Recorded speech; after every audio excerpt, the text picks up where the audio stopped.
The ayes have it. Call on Government Order of the Day number 2. Home and Community Support Payment for Travel Between Clients Settlement Bill, first reading. The Honourable Dr Jonathan Coleman. Mr Speaker, I move that the Home and Community Support Payment for Travel Between Clients Settlement Bill be now read a first time. I nominate the Health Committee to consider the bill.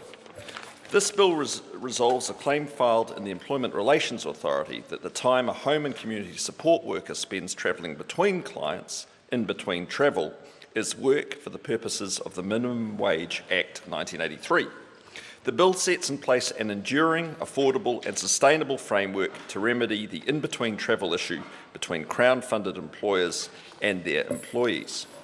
It represents an important milestone in recognising the valuable work of people who provide care and support to assist elderly and disabled New Zealanders to remain in their homes.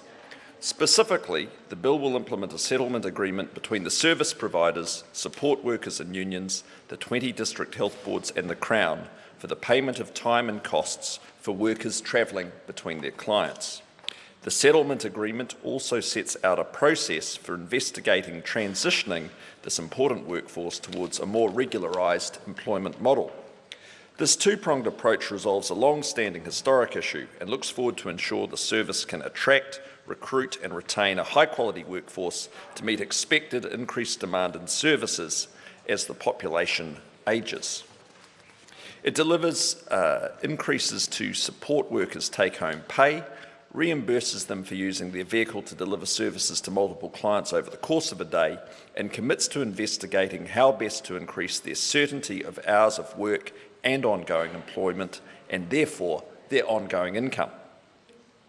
Increased income, reimbursement for vehicle use, increased certainty of hours of work, ongoing employment and ongoing income will reduce the current 30 to 40% industry turnover rate and reduce recruitment and retention pressures.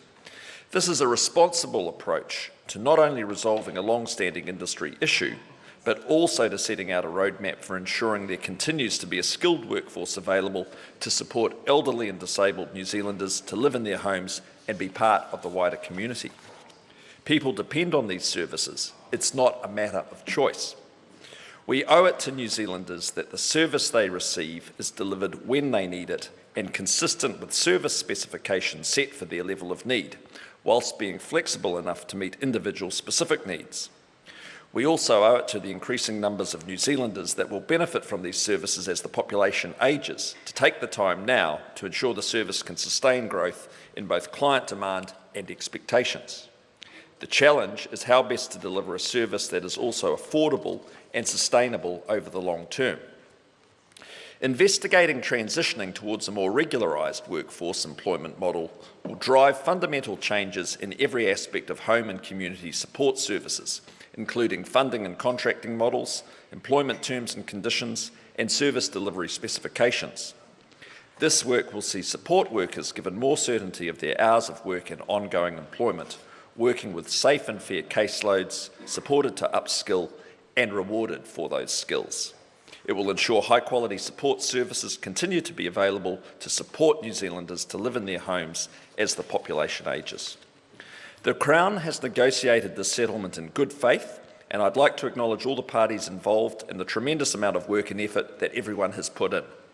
It's very pleasing to see that the unions and health and disability providers agree on what is a fair settlement, one that balances the interests of employers, employees and the government. It's equally pleasing, Mr Speaker, to see the level of cooperation right across the sector and the drive all parties share to ensure the client remains at the centre of the service.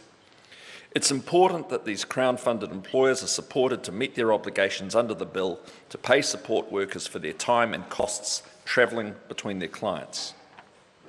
In support of this, Budget 2014 delivered the sector additional funding of $96 million over 4 years to support the payment of in-between travel. A further uplift of $14 million per year was later allocated as a forward commitment from Vote Health. It's also important that services are not differentiated by funder.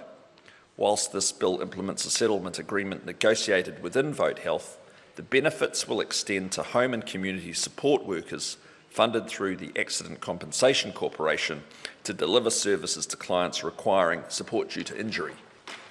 This bill is a priority for the government.